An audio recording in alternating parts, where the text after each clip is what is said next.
Hi friends, ఇది వచ్చేసి చపాతీలోకి కర్రీ అనమాట. నేను పలావ్లో చేసినట్టే చపాతీలోకి కూడా కుర్మా కర్రీ అలానే చేస్తానండి. నాకు డీటెయిల్స్ కావాలంటే లాంగ్ వీడియోలోకి పోస్ట్ చేశాను, ఎప్పుడో పోస్ట్ చేశాను, అదొకసారి చూసేయండి. ఇదైతే నిన్నైతే ఫ్రై అయితే చేశాను. కొద్దిగా ఆయిల్ వేసేసుకొని ఉల్లిపాయ ముక్కలు, టమాటాలు, పచ్చిమిర్చి వేసి మగ్గబెట్టుకోవాలండి. అవి బాగా మగ్గిన తర్వాత చూడండి ఎంత ఫ్రెష్గా ఉందో, చూస్తుంటే స్మెల్ సూపర్గా ఉందన్నమాట. ఇంట్లో హోమ్ మేడ్ అండి, అల్లం వెల్లుల్లి పేస్ట్ అనమాట. మనకి 20 డేస్ అయినా నిల్వ అయితే బాగుండిద్దండి.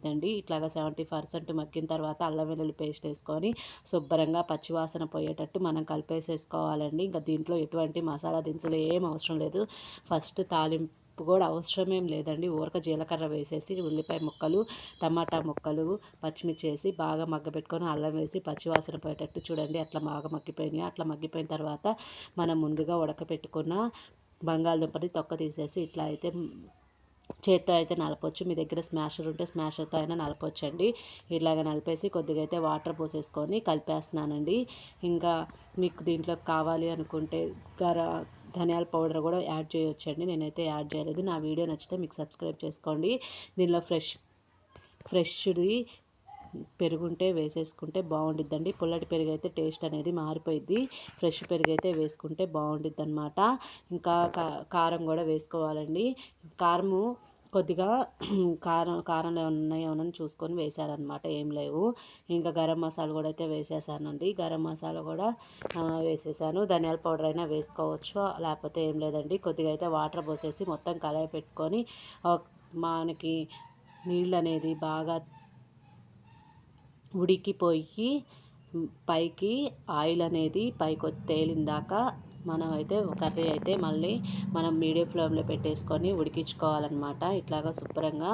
నా వీడియో నచ్చితే లైక్ చేయండి, షేర్ చేయండి, సబ్స్క్రైబ్ చేసుకోండి. మనకి ఇష్టమైన ఫుడ్ తింటే హ్యాపీనెస్సే వేరే కదండి. అప్పుడప్పుడు ఇట్లా ఇంట్లో చేసుకొని తేలికపాటి మసాలా వేసుకొని శుభ్రంగా తినేసేస్తే సూపర్గా ఉండిద్దండి. మెత్తటి దూదిలాగా ఉంటాయండి చపాతీలు కూడా, సూపర్గా వస్తాయి. నేను చెప్పే పద్ధతిలో కలుపుకోండి. ఇంకా కొద్దిగా వాటర్ అయితే వేసేసుకొని మీడియం ఫ్లేమ్లో పెట్టుకొని తేలిందాక ఉంచుకోవాలండి. ఈలోపు గోధుమ పిండి అయితే తీసుకొని దానిలోకి కొద్దిగా ఉప్పు, సోడా, ఉప్పు అయితే వేసుకొని కలిపేసేసుకుంటున్నానండి. తగినంత వాటర్ పోసుకొని కలిపేసుకోవటమే. ఇంకా కలిపేసుకొని మనం ఒక పావు గంట మాత్రం పక్కన పెట్టేసుకుంటే సూపర్గా వస్తుందండి. సోడా, ఉప్పు వేస్తే మెత్తదనం అయితే వచ్చిద్ది అనమాట. సో ఇంక ఇలా తగినన్ని వాటర్ పోసేసుకొని ముద్దగా అయితే కలిపేసుకోవాలండి. చపాతీ వచ్చే విధంగా చపాతీ పిండి కలుపుకుంటారు కదా, అలానే చాలా మృదువుగా అయితే వస్తాయండి. ఇప్పుడు కొద్దిగా ఆయిల్ అయితే వేసుకొని మళ్ళీ ఒక 2-3 మినిట్స్ బాగా ఆయిల్ అనేది పిండికి పట్టేటట్టు మనం శుభ్రంగా పిండికి పట్టేటట్టు ఆయిల్ బాగా కలుపుకోవాలండి. ఆయిల్ అనేది పిండి మొత్తాన్ని పీల్చేసుకునిద్ది అనమాట.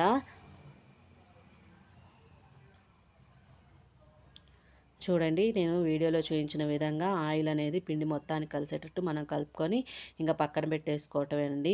ఇంక ఈలోపు కర్రీ కూడా అయిపోయిందో లేదో చూద్దాం పదండి. చూడండి, ఆయిల్ అయితే పైకైతే వచ్చేసింది కదా. ఇట్లా అయితే వచ్చిన తర్వాత కొద్దిగా ఇనికిపోయింది కదండి కర్రీ కూడా. ఇంకా కట్టేసుకోవటమేనండి. మీ దగ్గర కొత్తిమీర ఉంటే కొత్తిమీర గార్నిష్ చేసుకోండి, కొత్తిమీర పైన చల్లుకోండి. లేదంటే ఏం లేదు, కొద్దిగా చిన్న చిన్న ముద్దలు చేసేసుకొని మనమైతే వీడియోలో చూపించినట్టు నేను ఒక చేతితోటి రుద్ది ఒక చేత్తో అయితే చూపిస్తున్నాను అనమాట. అందుకని కొద్దిగా స్లో అయితే అవుతుందండి. ఇంకా కాలవటం అయితే చూపించట్లేదు, అది అందరికీ తెలుసు. కొంతమంది బాగా కాల్చుకుంటారు, కొంతమంది లేతగా కాల్చుకుంటారండి. నేనైతే అట్లా కాదు. ఇంకా ఇట్లాగా కొద్దిగా ఆయిల్ అయితే రాసేసి లేయర్లోకి ఇలాగా ఇంకొద్దిగా ఆయిల్ అయితే వేసేసుకొని లైట్గా ఇంకా మనం కాల్చేటప్పుడు అంటే మనం పెనం మీద ఫ్రై చేసేటప్పుడు అంత ఆయిల్ అయినా అవసరం లేదండి. చూడండి, చాలా మెత్తగా వస్తాయి. ఇలా మందంగా కలుపుకోండి. నా ఛానల్ నచ్చితే సబ్స్క్రైబ్ చేసుకోండి.